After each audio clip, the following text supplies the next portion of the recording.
Ok, il faut qu'on parle. Ok, il faut qu'on parle de Death Stranding. Il faut qu'on parle de Death Stranding et le problème c'est que je sais pas du tout par où commencer. Death Stranding c'est un jeu.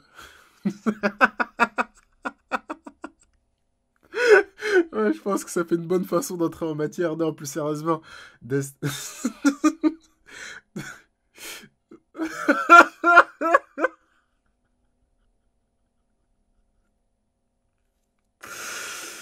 Allez, on se reprend plus sérieusement. Allez. C'est un jeu vidéo développé par le très célèbre Hideo Kojima et la façon dont ce jeu est entré dans ma vie est déjà assez marrante. Il y a à peu près un an,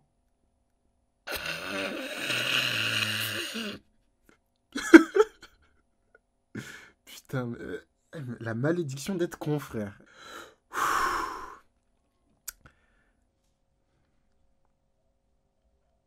Death Stranding, c'est un jeu vidéo développé par le très célèbre Hideo Kojima et la façon dont ce jeu est entré dans ma vie, déjà, elle est assez marrante. Il y a à peu près un an, j'ai entendu des gens parler d'un tout nouveau jeu qui venait de sortir et il y a une critique qui était assez récurrente, c'était que le gameplay était très pénible. Et ça tombe pas dans l'oreille d'un sourd. Ça tombe pas dans l'oreille d'un sourd parce qu'il y a un de mes meilleurs amis qui a pour particularité d'avoir très peu de patience et il s'énerve très vite et de façon assez drôle. Et ce qui tombe bien, c'est que cet ami, c'est mon binôme de jeux vidéo. C'est-à-dire qu'on a l'habitude d'installer un jeu et on se regarde l'un l'autre jouer, on fait le jeu ensemble en gros.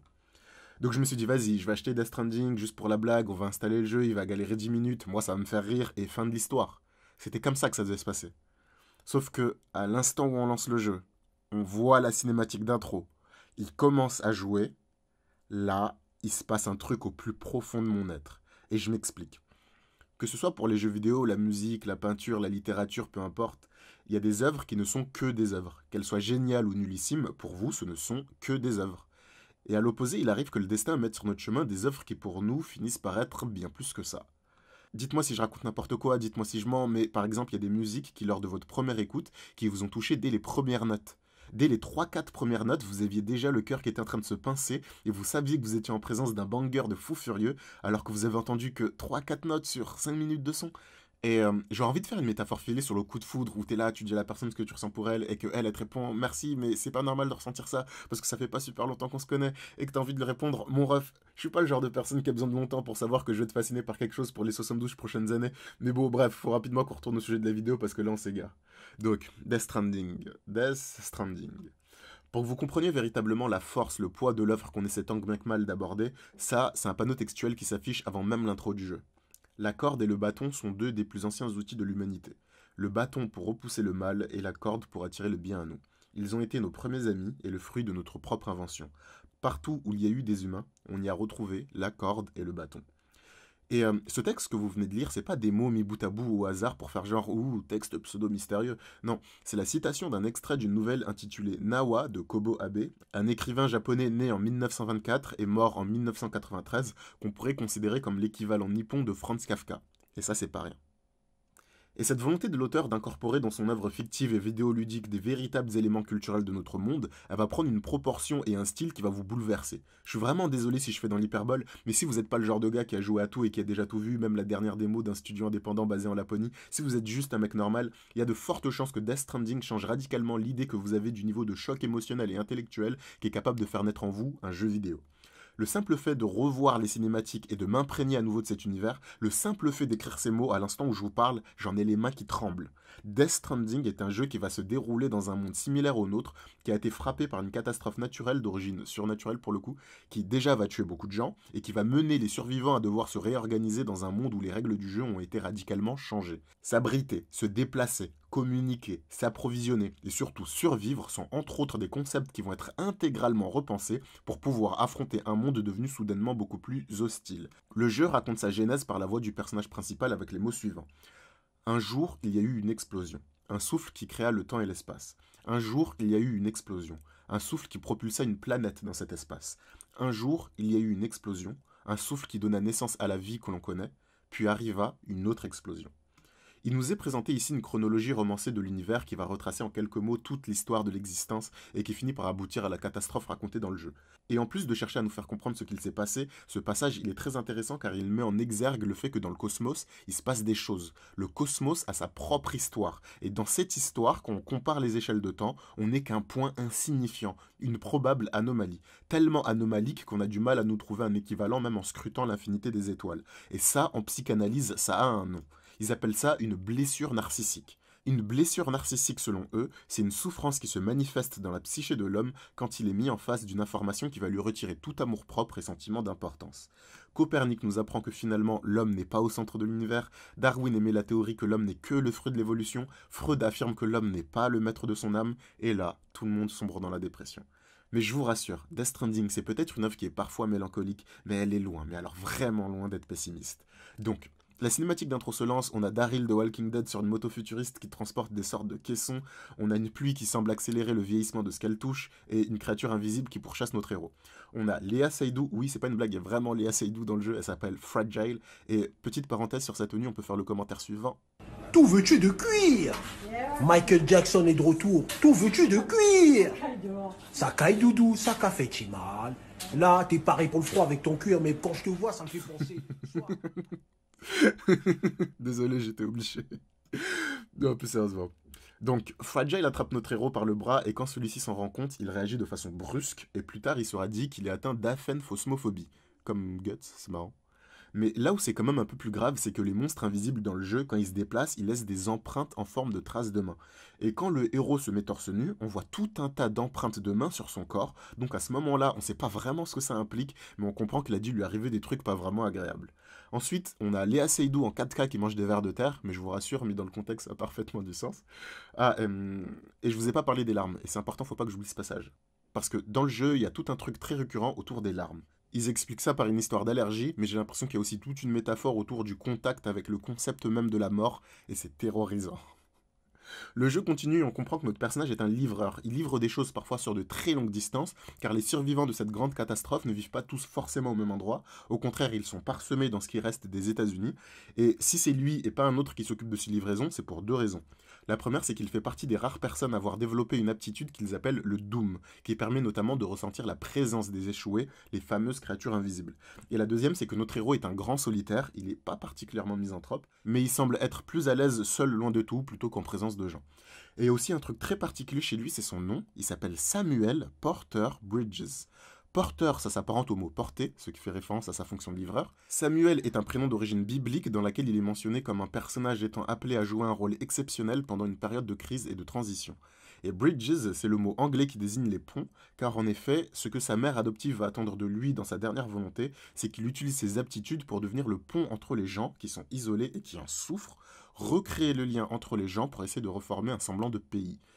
Et en s'exécutant plus ou moins de bon cœur, il va réussir à aider tout un tas de gens, les gens vont aider le héros en retour, et ils vont même s'aider entre eux, ce qui va énormément faire avancer l'histoire. Et en parlant d'entraide, là, on tombe sur ce qui fait vraiment la sève de Death Stranding, parce qu'au cours de vos pérégrinations, vous allez être amené à construire des choses qui vont rendre le terrain qui est très vallonné un peu plus praticable. Mais ce qu'il faut savoir, c'est que ce que vous allez construire sera disponible pour vous, mais aussi pour tous les autres joueurs de Death Stranding. Quand vous prenez la peine de poser une échelle, elle vous aide vous, mais elle aide aussi les autres personnes qui jouent au jeu et qui vont trouver à ce même endroit votre échelle. Alors que c'est un jeu monojoueur, vous n'allez jamais croiser quelqu'un d'autre. Seul ce que vous construisez est en ligne. Et quand vous tombez sur une construction qui est utile, vous avez la possibilité de mettre un like, et plus un joueur accumulera de likes, plus il aura accès à la construction des autres joueurs. Alors qu'un joueur jouant de façon égoïste peut entièrement finir le jeu tout seul, mais il n'aura pas, ou en tout cas très peu accès aux petits coups de pouce des autres joueurs, qui s'avèrent dans certaines situations au pire utiles, au mieux vitales. Et il y a donc une sorte de cercle vertueux qui se crée, vous avez envie d'aider le plus de gens possible, premièrement parce que recevoir des likes, qui signifie que vous avez littéralement rendu le jeu moins pénible pour quelqu'un d'autre, c'est très gratifiant, mais aussi parce que ça va vous donner accès aux constructions des autres joueurs, ce qui va grandement vous aider vous. L'auteur a eu le génie de créer un jeu dont le scénario est une métaphore filée de l'entraide, et c'est développé d'une très jolie façon, c'est infiniment touchant, mais il a réussi à faire en sorte que vous puissiez expérimenter cette métaphore, et ça de façon vidéoludique. Et là, je voudrais m'adresser à vous directement pour reconnaître qu'effectivement, une œuvre, aussi géniale soit-elle, ne s'adresse pas forcément à tout le monde. Mais si vous êtes une personne qui entretient un lien avec la solitude, la tristesse, l'isolement, le pessimisme, l'anxiété et le sentiment de parfois porter sur vos épaules et dans votre cœur tout le poids du monde, ce jeu, c'est à vous qui s'adresse. Pas aux voisins, c'est vraiment à vous que l'auteur s'adresse. Ah, et si vous n'êtes pas forcément dépressif, mais que vous aimez les randonnées et l'escalade et que vous avez un sentiment particulier quand vous parcourez des grandes étendues, vous aussi, vous devriez tendre l'oreille à ce que je suis en train de raconter. Death Stranding est un jeu où, une fois passé les tutoriels, la première mission consistera à traverser des rivières, des monts et des vallées en portant sur votre dos le cadavre de votre mère, dans le but de l'emmener à l'incinérateur le plus proche. Car dans ce monde, les cadavres qui ne sont pas immédiatement détruits donnent naissance à des échoués. Et un échoué qui dévore un être vivant provoque une néantisation, ce qui réduit les kilomètres alentours à l'état de simple cratère. C'est un phénomène qu'on veut bien évidemment éviter, et d'autant plus aux abords d'une grande ville. De retour à la base, la nouvelle présidente des États-Unis du nom d'Amelia Strand, qui se trouve à l'autre bout du pays, demandera à Sam de l'aider à réaliser le rêve de sa mère en traversant le pays pour reconnecter chaque habitant au réseau de technologies futuristes qu'ils essayent de mettre en place. Mais celui-ci, se sentant oppressé par toutes ces requêtes et cette pression qu'ils essayent de mettre sur lui, aura du mal à accepter. Mais dans la mesure où Amelia semble avoir des ennuis là où elle est, Sam, qui l'apprécie beaucoup, accepte la mission et se met en route pour son épopée. Durant son aventure, il va se faire tout un tas d'amis, chacun incarnant une des facettes de ce nouveau monde qui doit composer au quotidien avec la mort et la solitude. Il va notamment apprendre à mieux connaître Fragile. Il va notamment apprendre à mieux connaître Fragile, qui lui racontera son histoire. Mais il va aussi rencontrer des menaces et la plus dangereuse d'entre elles s'appelle Higgs, le chef d'un groupuscule terroriste atteint d'une forme de doom beaucoup plus développée, lui accordant des aptitudes effrayantes, le rendant convaincu d'être une sorte de divinité. Et il y a deux choses intéressantes à dire sur lui. La première, c'est son nom. Higgs, ça vient du boson de Higgs. Et je sais pas du tout comment je vais vous vulgariser le boson de Higgs. Je sais pas si je suis assez payé pour ça, et en plus, c'est pas le thème de la chaîne. Alors si vous me le demandez pas, il y a peu de chances que je me lance dans un bourbier pareil. Mais en tout cas, ça rejoint le fait que Death Stranding, c'est vraiment pas un jeu comme les autres. Et la deuxième chose, c'est ce truc qu'il a sur le ventre. Ce caisson, ça s'appelle un bébé pour brise-brouillard. Il contient littéralement un bébé qui baigne dans une sorte de liquide amniotique. Leur particularité est qu'ils sont nés de femmes en l'état de mort cérébrale, ce qui leur donne une affinité particulière avec le monde des morts. Ils peuvent ainsi aider à l'aide du dispositif construit tout autour à repérer les échoués. Mais les bébés sont contre-indiqués pour les personnes possédant déjà le Doom, car ces deux aptitudes étant assez similaires se font écho entre elles, ce qui a pour effet secondaire d'amplifier les souffrances émotionnelles des porteurs. Ce qui nous fait nous demander si Higgs est vraiment un dangereux psychopathe atteint du complexe de Dieu, ou si c'est juste à la base une personne lambda avec une condition biologique surnaturelle peu connue, et le fait de porter un bébé a été le trigger qui a développé en lui une forme de bipolarité. Car en effet, le fait d'avoir des épisodes maniaques, c'est-à-dire des moments où on se sent tout puissant et qu'on a envie d'accomplir des choses incroyables, c'est vraiment caractéristique de la bipolarité. Mais pour que le diagnostic soit valide, il faut aussi qu'il y ait des épisodes dépressifs. Et ça n'a pas été particulièrement mis en avant chez Higgs. Mais le fait que le Doom crée en lui un lien avec le monde des morts, un lien en plus fort que la normale, et qu'il se masque le visage avec une tête de mort, c'est quand même des indices qui laissent place au doute. Et en parlant de trouble mental, il faut vraiment qu'on parle du fait que Sam préfère être dehors dans un monde où même la pluie veut sa mort, plutôt que d'être en contact avec des gens. Dans les dialogues, on sent bien qu'il est en colère, mais ce qui est d'autant plus triste, c'est que c'est une colère silencieuse. Et vu qu'il ne l'extériorise jamais, on dirait qu'il porte en lui sans arrêt un poids incommensurable qui le détruit de l'intérieur. Et sincèrement, c'est dur à voir. Mais là où l'histoire devient quand même un peu drôle, c'est qu'en cherchant à reconnecter les gens, il va tomber sur des personnes conciliantes, mais il va aussi tomber sur des gens hyper chiants. Et il va se retrouver mêlé dans des histoires, gros, où il va devoir réconcilier des gens, il va devoir les écouter raconter leur sad origin story, alors qu'il en a rien à foutre, le mec il veut juste scanner, il en a trop marre qu'on lui demande des trucs. Mais ce qui est beau, ce qui est vraiment beau, c'est que toutes ces interactions, ça va le changer. Tous ces trucs que je décris comme étant chiants, c'est en fait des trucs qui sont humains, qui sont normaux et qui sont sains. Et c'est pour ça que ça va faire autant de bien à notre personnage, parce que ça va le réhumaniser. En rétablissant le lien entre les gens, il va sans s'en rendre compte rétablir son lien avec le monde. Il va se resociabiliser. Par exemple, il y a une des femmes qu'il va rencontrer qui a une histoire horriblement triste autour d'une fausse couche. Et pour être là pour elle, il va réussir à la toucher. Lui qui au début de l'histoire refusait de se laisser toucher par sa mère ou par Amélie, avec qui il a pourtant une relation très intime. Dans le cadre de ses aventures, il va faire preuve d'empathie, il va faire preuve de bonté, de sollicitude, il va même faire preuve d'humour, et voilà, j'ai encore le cœur qui se pince. Enfin, ce jeu, mais ce jeu. Et quand on fait la rétrospective de tout ça, on peut dire qu'au début de ses aventures, t'aurais amené Sam voir un psychologue, il aurait immédiatement supposé un cas de dépression. Avec peut-être des comorbidités, mais l'isolement, l'apathie et surtout son passé qu'on finit par découvrir au cours du jeu, tout ça c'est extrêmement caractéristique de la dépression. Mais le fait qu'il se soit retrouvé investi dans une activité qui est gratifiante, qui le sociabilise, qui le pousse à se dépasser, à faire preuve d'ingéniosité, qui le sort parfois de sa zone de confort et qui le met dans un rôle de quelqu'un qui contribue énormément à la société, c'est pour lui la meilleure des thérapies. On n'en a pas parlé, mais comme vous l'avez peut-être remarqué, Sam il a aussi un brise-brouillard. Et le fait qu'il ait décidé de façon consciente de nouer avec lui une relation de protection, de soins et d'amour, c'est aussi quelque chose d'extrêmement thérapeutique. Bon, si vous êtes dépressif, je vous dis pas que la solution c'est d'avoir un bébé, hein, me faites pas dire ce que j'ai pas dit. Une plante verte ou un animal de compagnie c'est déjà très très bien, je rigole zéro. Mais si jamais vous avez déjà un enfant à charge, ou un petit frère, un neveu, ou je sais pas, ne serait-ce que l'enfant du voisin, faire l'effort humain de vous investir de façon raisonnable et saine dans sa vie et devenir une présence positive, ça vous fera autant de bien à vous qu'à lui. C'est vraiment fou, c'est vraiment quelque chose qui me fascine, la manière où inconsciemment on a parfois tendance à se fantasmer dans le rôle du pseudo bad boy solitaire, alors qu'il y a plein de signes qui montrent que l'être humain c'est un animal social et qu'il s'épanouit en tissant des liens avec les gens, des liens sains bien évidemment. Et effectivement, je dis pas que c'est facile, et le jeu non plus il dit pas que c'est facile, mais il dit que l'être humain, même quand il est détruit psychologiquement par une tragédie de vie, il garde une capacité à accomplir de belles choses, en faisant des efforts, en s'entourant de personnes de confiance, en étant à l'écoute des autres et en s'ouvrant soi-même petit à petit.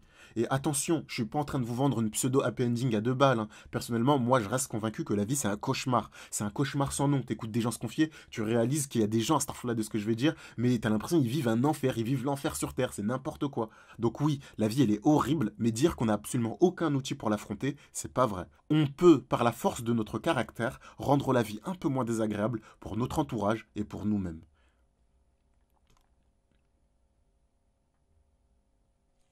Je crois qu'on l'a, hein. 37 minutes. C'est pas trop tôt.